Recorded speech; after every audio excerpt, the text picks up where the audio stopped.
어제인가 대학 입시 전체 발표됐죠?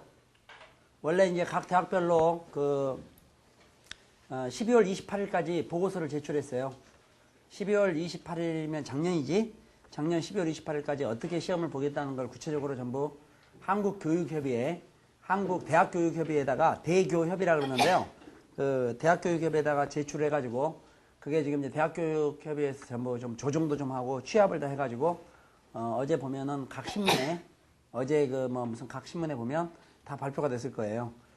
어제 발표된 대학이 전부 4년제 대학 기준으로 해서 199개 대학이 발표가 됐어요. 동덕여대는 뭐 곧 나올 거고, 동덕여대는 뭐 노사분규 때문에, 노사분규? 학내분규 때문에 좀 늦어졌는데, 전체 200개, 4년제 대학 200개가 전부 입시요강이 발표가 됐는데, 그 입시요강 자체를 이렇게 보면 여러분들이 신문을 쭉 보잖아요? 그럼 그걸 알 수 있느냐? 일목요연하게. 몰라요? 모릅니다. 그리고 여러분이 거기에서 이렇게 신문에 나와 있는 기사를 너무 믿으면 안 돼요. 왜냐하면 신문 담당하는 기자들도 잘 모르거든요. 기자도 잘 모른다고. 모르니까 어느 대학에서 뭐를 50% 반영한다 그러면 막 50%도 반영 막 이렇게 적혀 있다 이거야. 근데 그 대학은 전국에 하나야, 하나. 게다가 우리가 갈 확률이 없어. 무슨 말 있어요? 저쪽 남해안 쪽에 있다고. 그럼 그건 별 의미가 없는 거거든요. 그럼 여러분 지금 현재 대학을 가는데 알아? 아니야 여기 봐. 대부분 자기 사는데 동네를 가잖아요. 그렇죠? 또 지방에서 지금 고등학교 다니고 있는 학생도 경우에 따라서 뭐 서울이나 수도권도 오고 또 어떤 학생은 그 지방에서 있는 경우도 있어요. 정치 바짝 차려요. 그러면 결국은 입시요강 200개를 여러분이 분석, 연구, 검토 언제 할 거예요? 그리고 전체적인 경향 어떻다, 평균 어떻다 이런 건 의미가 없어요. 문제는 내가 가고자 하는 대학, 이 대학은 그냥 오라 해도 안 간다. 왜 안 가느냐? 난 그 대학에 삐졌다. 감정이 많다.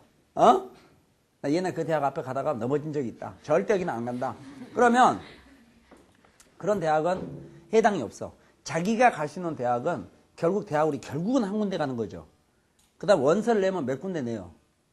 가나다 3군데 내는 거예요. 3군데. 3군데 내는데 그 3군데를 갖다가 내는 거를 그냥 3군데를 지금부터 정한 게 가장 좋은데 사람이랑 또 알 수가 없잖아요. 지금 처음에 3군데는 그냥 빵빵한 대로 꽉꽉꽉 해놨다가 나중에 어쩔 수 없이 바꾸게 된다면 약간 어려운 점이 생길 수도 있어요. 그래도 그건 괜찮아요. 왜냐하면 여러분이 희망하는 그런 많은 대학들은 그래도 가능하면 좀 복잡하고 많이 보거든요. 근데 도저히 자기는 뭐 이게 방법이 없으니까 내가 맞는 대학, 가장 나한테 유리한 대학이 뭐냐 이걸 찾아보는 건 좋은데요. 그 찾아보는데 여러분이 한 달, 2달을 줘도 못 찾아봐요. 그리고 우선 뭐 어떻게 된 건지를 몰라요. 뭐 내신의 실질 반영률이 뭐 몇 %가 올라갔다는 등. 그 다음에 중요한 게 수시 모집이 확대됐다. 그러니까 몇 프로가 되느냐? 45%다. 그러면 또 어떤 데는 44%다. 둘 다 맞아. 44%라고 얘기한 데는 동덕여대를 제외한 거고 45%라고 얘기하면 동덕여대를 포함한다고 가정했을 때예요. 동덕여대가 들어오면 45%를 넘어서요. 그러니까 그럼 수시가 그렇게 중요하지 않습니까? 하지만 수시가 1학기가 있고 2학기가 있죠. 1학기는 별로 없어요. 전부 2학기야. 그럼 2학기 수시는 수능이 끝나야 돼. 그러니까 결국은 수시 그렇게 하지 마세요. 알겠어요? 또 수시도 어떤 학교 같은 경우는 전략적으로 그냥 원서만 내도 들어간 데들 많아요. 수시 미달 많습니다. 수시 미달 많다고.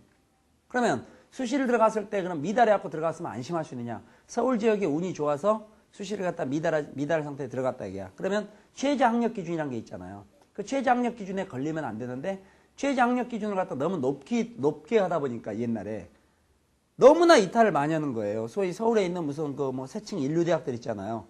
거기 막 심한 경우는 50%가 탈락을 했더니 수시에 합격을 했는데 이러면 학교에서 어때요? 학사 일정이 머리가 아프죠? 그래서 그걸 지금 상당히 많이 완화를 했어요. 보이지 않게 삭삭삭삭 완화를 했다고. 그래서 옛날에 뭐 전 영역이 다 몇 등급 이상 하던 게 뭐 몇 개 영역 몇 등급 이상 뭐 이런 식으로 약간 줄었다고. 그러니까 그거를 면밀히 봐야 되는데 지금 여러분이 분석할 틈이 없고 또 제가 얘기한 것처럼 대학 200개가 우리 다 고려 대상이 아니에요. 무슨 말 있어요? 지방을 무시해서가 아니라 우리가 지방을 가면 어떤 일이 생기겠어요? 하숙비 들지. 그래 안 그래? 또 이 추운 겨울에 자취해야지. 골치 아프지? 그러니까 가능하면 집 근처 가는 게 좋잖아요.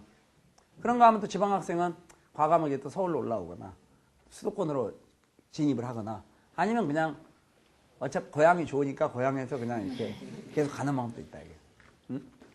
그래서 이거를 여러분 지금 단계에서 물론 알아야 되지만 물론 공부는 해야 돼요. 알아야 되는데 그렇게 지금 바쁘지가 않아요. 왜냐하면 어떤 대학은 사회 3개만 본다 이런 데도 있거든요. 2개도 있고 하나도 있어요. 그러면 3개만 본다 그러면 선생님 저는 3개만 준비하면 되지 않습니까? 그래도 일단은 4개를 출발하는 게 무난해요. 왜냐하면 3개만 보는 대학보다는 4개 보는 대학이 많으니까. 그 다음에 4개를 출발해 놓고 어떻게 하느냐. 3개만 보는 대학에 응시를 할 수 있느냐. 응시할 수 있죠.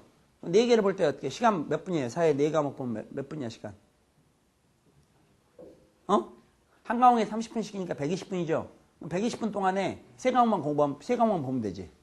한 과목은 그냥 대충 한 줄 긋고. 그럼 나중에 원서를 낼 때는 어떻게 되냐. 자기가 그 3과목 잘 본 거를 내면 돼요.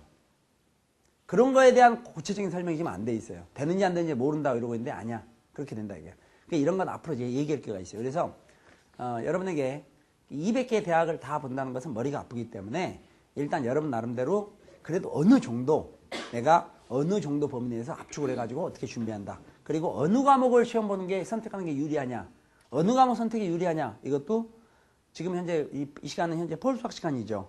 폴수학 시간이니까 또 시간 또 제가 이렇게 좀 잠깐 잔소리했다니까 막 어떤 학생들 또 뭐 왜 수학 시간에 잔소리냐고 막 글도 올리고 이런 것 같은데 약간 과장된 표현이에요. 그러니까 이게 일단 수학을 하는데 내 얘기는 뭔가 하면 지금 너무 입시에 너무 민감할 필요가 없어요. 무슨 얘기 있어요? 너무 민감하지 말고 결국은 어느 정도 틀은 다 정해져 있거든요. 틀은 정해져 있는데 다만 수학을 포기한다. 인문계 수학 안 보는 학교들 있죠? 예를 들어서 경희대학교 인문계열들은 다 수학 안 보잖아요.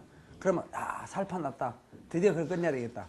대신 인문계 경희대학교 인문계처럼 인문계열에서 문학과라든가 이런 데 수학 안 보잖아요. 살판 났지만 서울 시내에서 그런 대학이 거의 없어. 거의 없다는 거 뭘 암시하느냐. 경쟁률은 각오를 해야 된다 이거예요. 무슨 얘기 알겠어요? 그러니까 여러분 나름대로 대책을 침착하게 잘 써야 돼요. 그래서 여기에 대해서는 제가 앞으로 어떤 그 케이블 TV라든지 이런 데들을 통해서 지금 홍보 그 인터뷰들을 들어갈 거예요. 지금 아마 다음 주 화요일부터 지금 여기저기 촬영들 들어갈 땐 들어가면 제가 여러분에게 어떤 그 폴클럽이라든가 이런 데 통해서 어디에도 올려놨다 할 테니까 거기 보시면 굉장히 요약된 상태로. 무슨 얘기세요? 그래서 우리 이것만, 그러니까 공부 아는 학생 특징이 뭔지 아세요? 맨날 그것만 연구해. 공부는 않고. 그럼 그게 문제 생기는 거죠. 절대 그런 일 있으면 안 돼요. 그래서, 거기에 대해서는 더 이상 여러분 연구해서 보지 마세요. 무슨 얘기세요? 여러분 입시 전문가가 아니니까 전국대학 갈 필요 없잖아요. 그러니까 일단은 서울 시내와 수도권을 중심으로 해서 제가 편성표를 만들려고 그래요. 딱 보고 일목요연하게 알 수 있도록. 무슨 얘기세요? 공짜로 주면 안 되니까 돈 받고 팔겠어요. 알겠죠? 인상 찌푸려진다죠, 인상? 좋아. 내가 50원 받으려는데 100원으로 인상했어요. 한 학생 방금 인상을 찌푸렸기 때문에 50원 받으려다 100원으로 올렸어요. 무슨 얘기죠? 100원씩 딱 준비하고 있으면 내가 한 장에다 딱 요약해갖고 앞뒤로 이렇게 줄 테니까 프린트해서 구입을 하도록 하세요. 무슨 얘기죠? 인터넷에 글 올리지 말고 치사하게 뭐 돈 받았다. 그럼 누가 리플 달았고 얼만데? 금액이 문제냐? 돈을 받았다는 사실이 문제 아니냐? 아주 나쁜 학생들이에요. 출발하겠어요. 자, 28번. 28번은